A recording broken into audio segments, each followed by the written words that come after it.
Hi everyone, I hope you guys are doing good. This is Bhupesh Sharma. You're welcome to my Professor Note. This is our second video of our series on literary criticism, PYQP analysis, and revision. Here we are covering the questions and the concepts related to the Aristotle.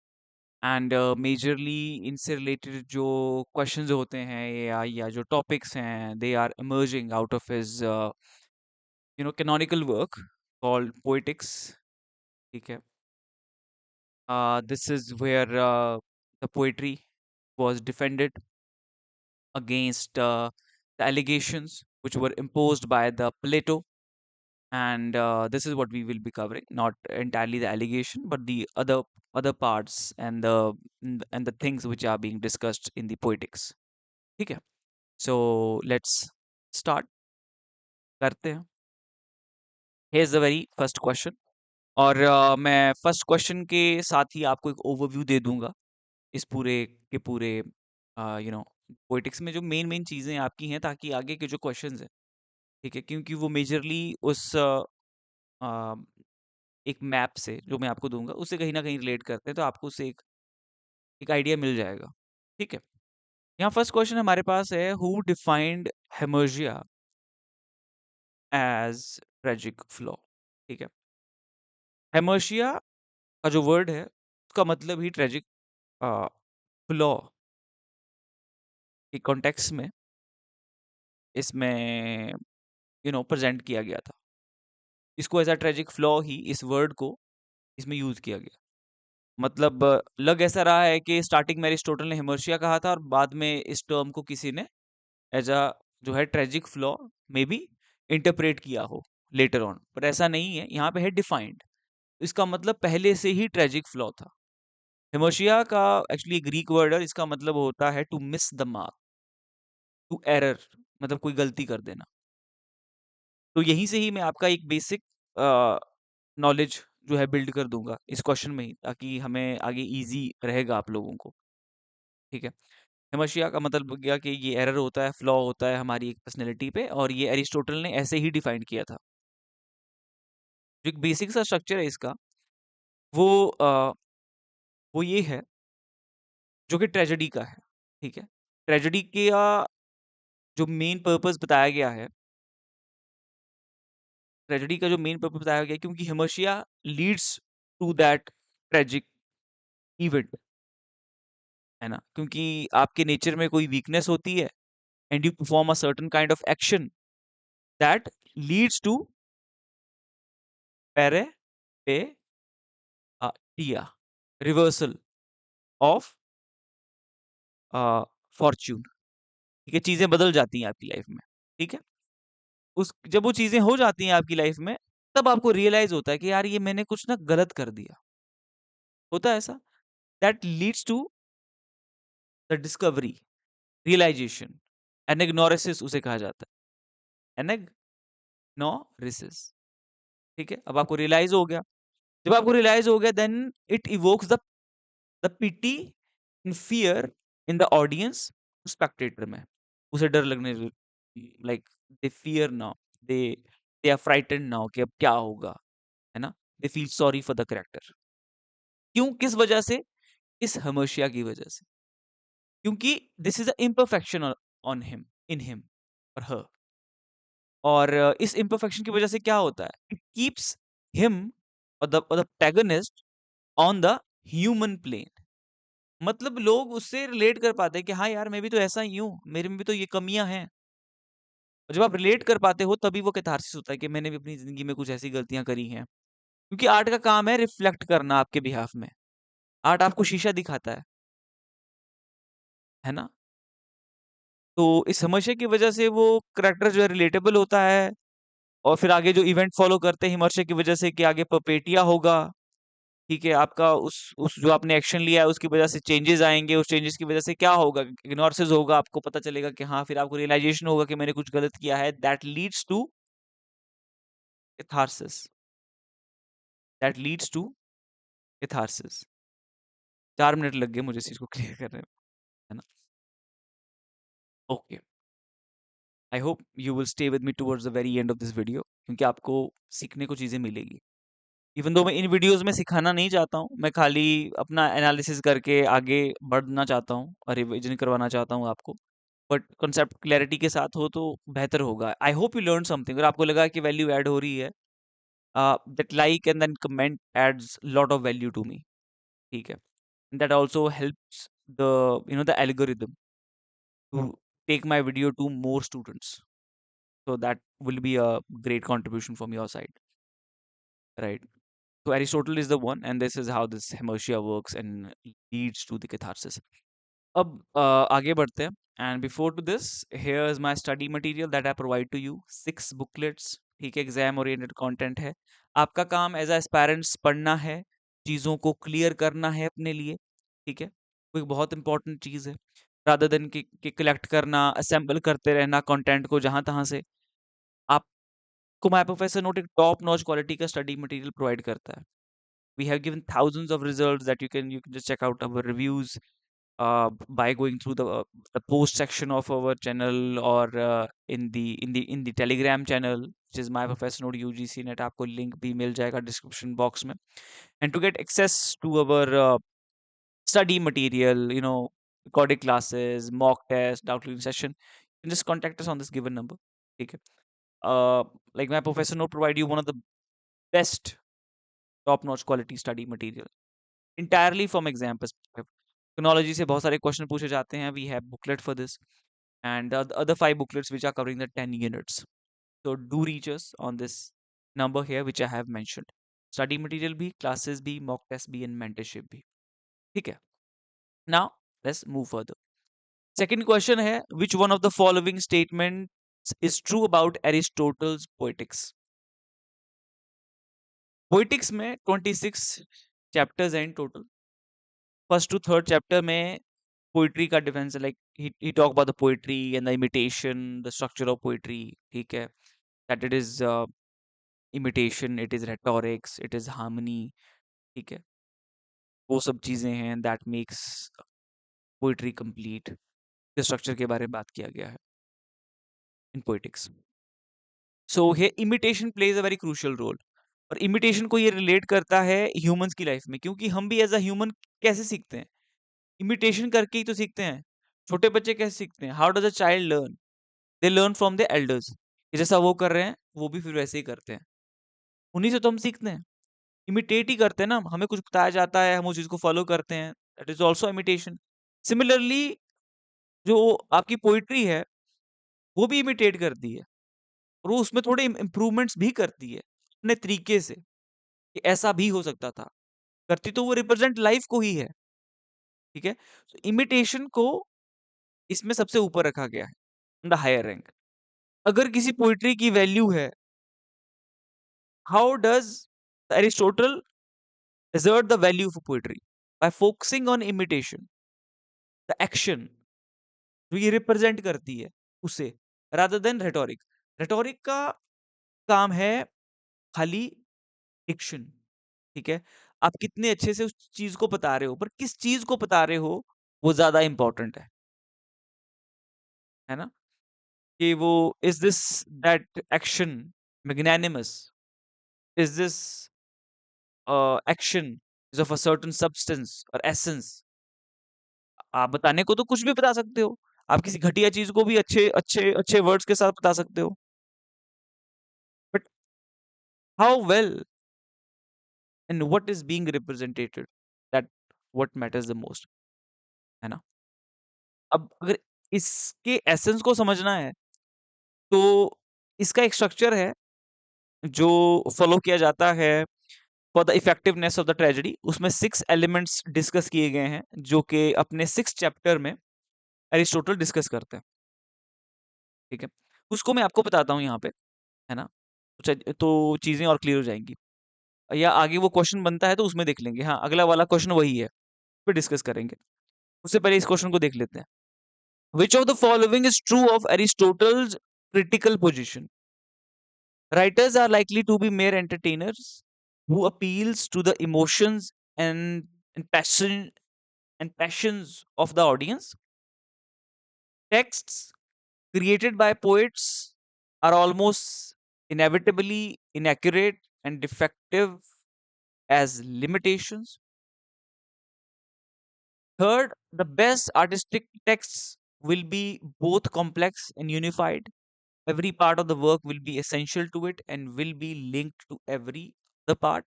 The fourth, text should be judged on the basis of how accurately they imitate philosophical truth. यहाँ पे जो true Aristotle critical position है, that is कि जो आपकी text है ना, उसमें ऑर्गेनिक यूनिटी होनी चाहिए। क्या होनी चाहिए? ऑर्गेनिक यूनिटी होनी चाहिए। That the part, every part will be related to the whole, and whole will be related to the smaller parts, right? कि जो भी आपका every part of the work will be essentially to it and will be linked to every other part. The smaller part completes the larger part, right? And the larger part we have only because these smaller parts connected to each other. ठीक है? वो एक larger part तभी बनता है क्योंकि वो smaller part एक दूसरे से कनेक्टेड है। अब इसका एक लिंक देख सकते हो आप प्ले में। हेमलेट का प्ले हो चाहे मैकबेथ का प्ले हो, उसमें बहुत सारी स्टोरीज कैसे हैं कि आपका हेमलेट है, हेमलेट का प्ले आपने देखा, हेमलेट के प्ले में बहुत सारी स्टोरी चली हुई हैं। उसमें पोलोनियस, लेयर्टस, ओफिलिया, ठीक है, उनकी एक फैमिली स्टोरी है, ठीक है। यहाँ पे क्लॉडियस, गर्ट्यूड, हेमलेट, उसके फ्रेंड रोजनक्रेंट्स एंड गिल्डनस्टर्न, ठीक है। At the end what is it going towards, है ना? How does this whole play culminates, मतलब हर एक चीज रिलेटेड है। जो हेमलेट है, जो उसका मेन प्रोटैगनिस्ट है, उससे सारी की सारी चीजें वो कहीं ना कहीं कनेक्ट हो रही है ना उस मेन प्रोटैगनिस्ट से, जिसपे उस स्टोरी का नाम रखा गया है। ओफिलिया उससे कनेक्टेड है, लोनियस, लियर्टस उससे कनेक्टेड है, गट्यूड, Claudius, even though in other way भी वो एक दूसरे से कनेक्टेड है, पर वो छोटी छोटी जो जो आपके सब प्लॉट्स हैं, they are the part of the major plot, है ना? वो आपकी ऑर्गेनिक यूनिटी कहलाती है। बहुत सारी कहानियां तो चली हुई हैं, पर वो बहुत सारी कहानियां एक सेंट्रल स्टोरी का पार्ट है। ऐसे ही आपकी ऑर्गेनिक यूनिटी होती है, ऐसे ही आपकी टेक्स्ट होती है कि एक पार्ट जो है वो दूसरे पार्ट से कनेक्टेड होना चाहिए, ताकि वो कोहेरेंट बने, ताकि उसमें क्या आए, कोहेरेंस आए। ठीक है, अब अगले वाले क्वेश्चन पे आते हैं। In which chapter of Poetics does Aristotle use the word catharsis in his definition of tragedy? ठीक है, कैथारसिस जो आपका चैप्टर ऑफ ट्रेजेडी में डिस्कस होता है, और चैप्टर नंबर है इसका 6। ठीक है, यहाँ पे ये 6 एलिमेंट्स के बारे में बात होती है कि ट्रेजेडी जो है, जो ट्रेजेडी की जो इफेक्टिवनेस है, या जो ट्रेजेडी का स्ट्रक्चर है, उसमें 6 एलिमेंट्स होते हैं। सबसे पहला एलिमेंट है प्लॉट। प्लॉट में आता है सीक्वेंस ऑफ इवेंट्स और the structure of the story. ठीक है, दूसरा आता है करेक्टर। ठीक है, फिर आता है थॉट, फिर आता है डिक्शन, देखते रहना। डिक्शन के बाद आता है आपका मेलोडी, और मेलोडी के बाद आपका जो फाइनल जो आपका पार्ट है, दैट इज अ स्पेक्टेकल, आपका स्टेज कॉस्ट्यूम वो सब। एक अगर आपको ट्रेजेडी की जो इफेक्टिवनेस है वो दिखानी है, that how does that tragic action reach, or how does it fulfill the actual purpose of the tragedy, कि ट्रेजेडी को क्यों हम दिखा रहे हैं, क्योंकि वो रिलीफ देना चाहता है टू द ऑडियंस। उससे कैथारसिस होगा, जैसा कि मैंने पहले वाले में डिस्कस किया, और लोगों का जो इमोशंस है वो रिलीज होंगे, they will be relieved, they will become better humans, क्योंकि उनमें जो वो है वो इमोशनल टेंशन नहीं रहेगी। इसमें सबसे मेन रोल क्या प्ले करता है? प्लॉट, कि आपके लाइफ में स्टोरी क्या है आपकी, आप उस स्टोरी के बेस पे आप अपने लिए एक सिंपैथी डेवलप करोगे, पिटी एक डेवलप करोगे, फियर डेवलप करोगे कि अगर आपकी लाइफ में कुछ बुरा हो रहा है, कुछ एक ऐसा इवेंट हुआ है, प्लॉट सबसे मेजर रोल प्ले करेगा। सेकंड है आपका कैरेक्टर। कैरेक्टर का मतलब है कि आपका नेचर। आपके लाइफ में जब वो ऐसे इवेंट हुए तो आपने रिस्पॉन्ड कैसे किया, how you are now responding to those events. उसके बेसिस पे वो ट्रेजेडी की इफेक्टिवनेस जो है बनेगी। ठीक है, आपने कैसे रिस्पॉन्ड किया। थर्ड है थॉट। थर्ड रैंक पे आपका थॉट है। It is less important from plot.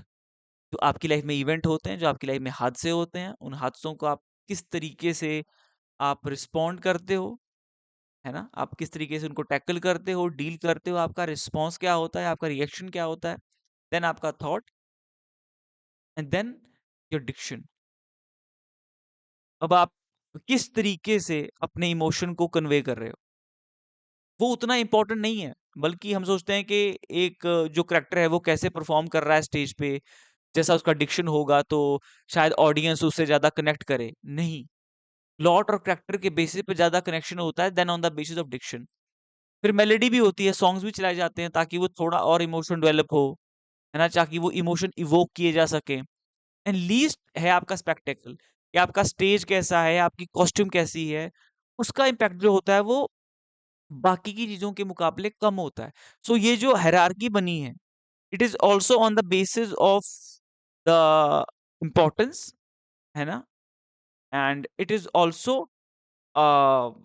You know shows uh, elements and the structure of the tragedy, कि क्या क्या होता है ट्रेजेडी में, ना कि किस बेसिस पे ट्रेजेडी को दिखाया जाता है। सबसे पहले जो इवेंट्स होते हैं, देन आपका आपका रिस्पॉन्स क्या रहता है, आप किस नेचर के हो, है ना, and how that converts into thought and the thoughts into diction. Diction, ठीक है, उसको थोड़ा और मिर्च मसाला लगाने के लिए सॉन्ग्स, और आपका जो स्पेक्टेकल है, स्टेज है, वो चीज। तो ये चीजें हैं, ये आपका एक स्ट्रक्चर है ट्रेजेडी का। Then come the seventh one. Anagnorisis is a term used by Aristotle for describing. मैंने आपको चीज बताई है स्टार्टिंग में ही सबसे पहले, तो इसका आंसर आप मुझे लिख के देंगे कमेंट सेक्शन में। ठीक है, the soul of tragedy according to Aristotle is, सबसे मेन मोस्ट इंपॉर्टेंट एलिमेंट कौन सा है in the structure of tragedy. जो मैंने आपको सिक्स एलिमेंट्स ऑफ बताया ना ट्रेजेडी के, उसमें सबसे मोस्ट इंपॉर्टेंट एलिमेंट कौन सा है, बस वही इसका आंसर भी है। वो है हमारा प्लॉट। लीस्ट ये, सेकंड ये। करेक्टर का मतलब कोई एक एंटिटी नहीं है, करेक्टर का मतलब है Athos, spirit, nature of the character. ठीक है, देखो, along with my PhD मैं रेगुलर वीडियोस आपके लिए नहीं लेके आ पा रहा हूँ, और एक बेटर अंडरस्टैंडिंग के साथ एक लेक्चर को बनाना, you know that how much time goes into it. Because मैं सीधे यहाँ क्वेश्चन पढ़ के टिक कर सकता हूँ, मेरे लिए वो इजी है, और आई थिंक बहुत सारे लोग वही चीज़ देख भी रहे होंगे इस वीडियो में। But still I'm trying to add some value to those students who want to actually learn, और मोस्टली सभी सीखना चाहते हैं। In Aristotle's Poetics, we read that it is the imitation of an action that is complete and whole, and of a certain magnitude, having a beginning, a middle, or an end. तो beginning, middle और and, यहाँ पे sequence of events के बारे में बात हो रही है, कॉज एंड इफेक्ट के बारे में बात हो रही है, कि that what one events leads to the other. ठीक है, और कोई एक event which is of a certain magnitude, है ना, which is a serious event, और it is of a certain magnitude, and is complete in itself, है ना, उसमें कोहेरेंस है। ठीक है, which is a plot actually. और ये ट्रेजेडी के बारे में बात हो रही है, क्योंकि कोई ट्रेजिक इवेंट होता है उसकी मतलब that has to be of a certain extent. वो सीरियस होना चाहिए, वो मैग्नीट्यूडनल होना चाहिए। ठीक है, जैसा कि करेक्टर के लिए भी क्राइटेरिया रखा है that character has to be from the noble family, because then its downfall will be more emphatic, है ना, क्योंकि उससे जो जो डाउनफॉल होगा वो एक बहुत एक हाई लेवल से होगा, and hamartia leads to that downfall. ठीक है, आगे क्वेश्चन आता है ये, Aristotle argued that poetry provides and dash outlet for the release of intense emotion. ये दी है, एक कैसा आउटलेट प्रोवाइड करता है, एक सेफ आउटलेट प्रोवाइड करता है। ठीक है, तो ये एनालिसिस और आपकी रिवीजन की वीडियोस हैं, हम ज़्यादा डीप नहीं जाएंगे। मैं कोशिश करूंगा कि ये 10 से 15 मिनट में कंक्लूड होती रहे, क्योंकि इसमें अगर मैं समझाने की कोशिश करूंगा तो टाइम ज़्यादा कंज्यूम होगा, जो कि मेरे लिए भी पॉसिबल नहीं है, because you know along with PhD it is difficult, but still I am trying के मैं कर सकूं एक अपनी ओर से जितना भी मैं कर सकता हूं, तो आप एक बेहतर परफॉर्म कर सकें और वो बच्चे अपना नेट जेआरएफ निकाल सकें जो you know who truly want to make a difference in their life. तो that's what this whole act is about, that I am trying to do here. ठीक है, आपसे मिलते हैं नेक्स्ट वीडियो में, जहाँ पे हम अपने नेक्स्ट क्रिटिक को डिस्कस करेंगे। And here's a number, you can get access to all the courses and classes that we provide to the uh, English literature competitive exam aspirants. We'll see you in the next video. If there's any doubt, any confusion, you need any more clarity on the concept we have discussed in this video, please do me write in the comment section below. We'll see you in the next video. Bye bye.